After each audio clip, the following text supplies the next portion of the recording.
Tülay'dan Örgüler YouTube kanalıma hoş geldiniz. Bugün bu güzel modelin anlatımını yapacağım. Bakın şöyle. Hep birlikte başlayalım. Model oldukça güzel ve kolay. 4 sıradan oluşuyor. Şöyle göstereyim. Sadece birinci sırada modeli kuruyoruz. Diğer sıralar ön yüzünde düz, arka yüzünde ters. Şöyle arka yüzü de bu şekilde. Bu parçamda hazır lastik uyguladım şöyle. İstediğiniz lastiğin üzerine kurabilirsiniz.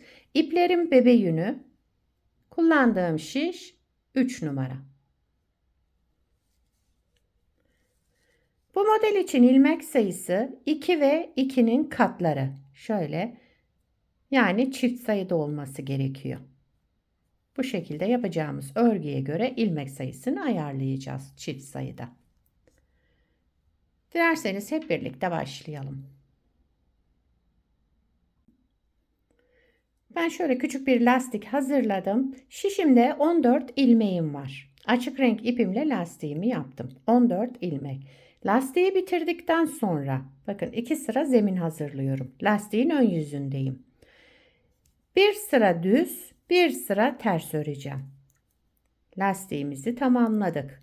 Ön yüzünde düz örelim, arka yüzünde ters örelim. Daha sonra diğer rengimize geçeceğiz.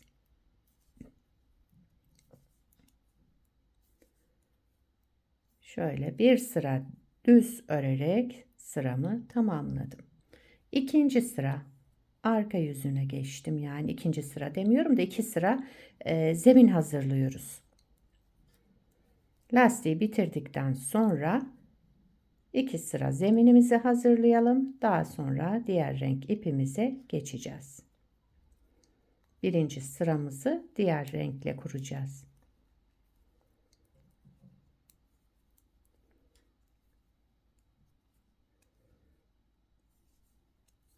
Evet. Şu son ilmeğimi örmeyeceğim. Bakın bunu örmeden alacağım. İpi kendimden tarafa aldım. Son ilmeğimi örmeden bıraktım. Çünkü diğer renk ipimi bağlayacağım. Kenar ilmeğimi renk değiştirdiğim için örmeden bıraktım. Şu şekilde ipimi bağladım. Diğer renk ipin üzerine bağladım. Şöyle sıkıştırdım. Bakın yeni öğrenenler için detaylı gösteriyorum. Şu şekilde bağladık. Şimdi bu renk ipime geçtim. Kiremit rengiyle anlatımını yapacağım.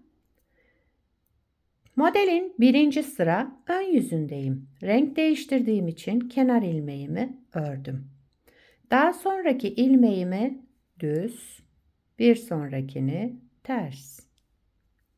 Şöyle bir düz, bir ters. Bir düz, bir ters örerek devam ediyorum. Birinci sıra ön yüzünde yapacağımız işlem bu. Model 4 sıradan oluşuyor. Yani her renkten 4 sıra öreceğiz. Son ilmeğimi ters örerek tamamladım. Daha sonra kenar ilmeğimi ördüm. Şu şekilde. İkinci sıra arka yüzüne geçtim. Kenar ilmeğinden sonra bütün ilmeklerimi ters örüyorum. İkinci sıra arka yüzünde ilmeklerimizi ters örerek devam ediyoruz.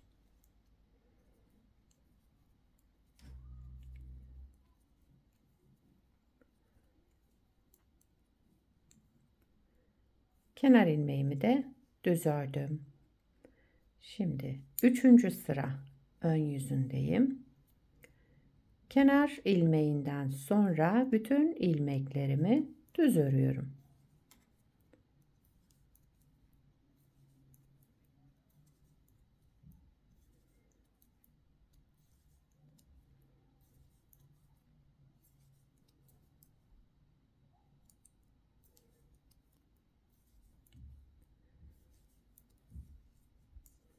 Düz örerek sıramızı tamamlayalım.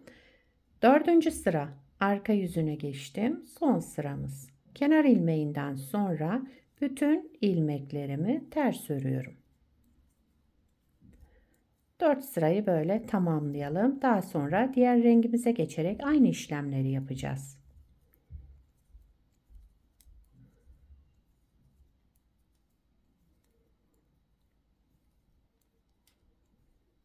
Kenar ilmeğimizi yine örmeden bırakıyoruz. Çünkü ipimizi değiştireceğiz. Diğer renge geçeceğiz. Evet, model böyle. İsterseniz hemen diğer renge geçiyorum. Şöyle arka taraftan açık renk olan ipimi aldım. Modeli tekrar kuruyorum. Birinci sıra ön yüzündeyim. Renk değiştirdiğim için kenar ilmeğimi ördüm burada bakın. Daha sonra bir düz, bir ters. Şöyle bir düz, bir ters örerek devam ediyorum. Birinci sırada yapacağımız işlem rengi değiştirdikten sonra ipimizin bir düzle başlıyoruz. Bir ters, bir düz, bir ters örerek sıra sonuna kadar devam ediyoruz. Evet, son ilmeğim ters. Daha sonra kenar ilmeğimi düz ördüm. Şu şekilde. İkinci sıra arka yüzüne geçtim. Burada yapacağımız işlem bütün ilmeklerimizi ters örüyoruz.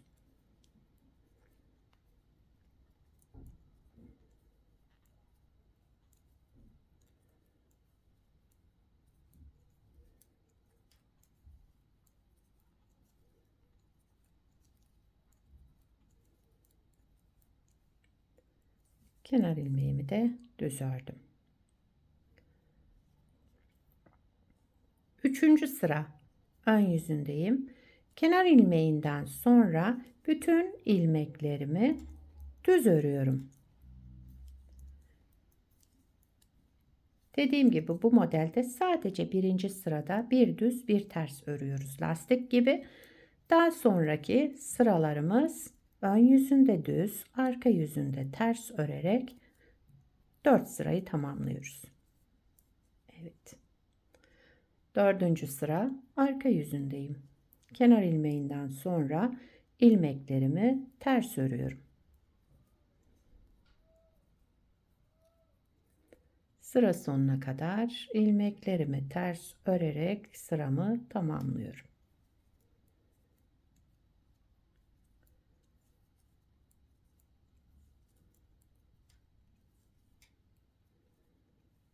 Kenar ilmeğimi örmeden alıyorum. Çünkü renk değiştireceğim. Diğer renk ipe geçeceğim için kenar ilmeğini sıra sonunda örmüyorum. Sıra başında öreceğim şimdi. Evet. İki renkle de birer kez kurmuş olduk. Modelimiz böyle devam ediyor. Şöyle. Bakın bu renge de gayet güzel oldu. Başta gösterdiğim gibi şu renkle de daha farklı oldu. Hangisi hoşunuza gitti sizin? Şöyle. Birkaç renk de kullanabilirsiniz. Şöyle her modeli farklı bir renklerle de kurabilirsiniz. Artan iplerinizi değerlendirmiş olursunuz. Bu şekilde de yaparsınız. Yalnız lastiği ördükten sonra bir düz bir ters, yani bir sıra düz bir sıra ters örmeyi unutmayın. Evet. Bu modeli istediğiniz örgüde kullanabilirsiniz. Çocuk örgülerinde, bebek örgülerinde, yetişkin örgülerinde de kullanabilirsiniz. Farklı ipler kullanabilirsiniz. Ben bebe yünü kullandım. Bence her iki renge de gayet güzel oldu. Tabii ilerleyince kendini gösterecek model. Sizler de nelerde kullanacaksınız bu modeli? Onları yorumlarda belirtirsiniz. Beni buraya kadar izlediyseniz bir beğeni yapmayı, yorum yapmayı, beni desteklemeyi unutmayın. Şimdiden hepinize teşekkürler. Yapacak olanlara kolay gelsin. Bir sonraki videoda görüşmek üzere. Hoşça kalın.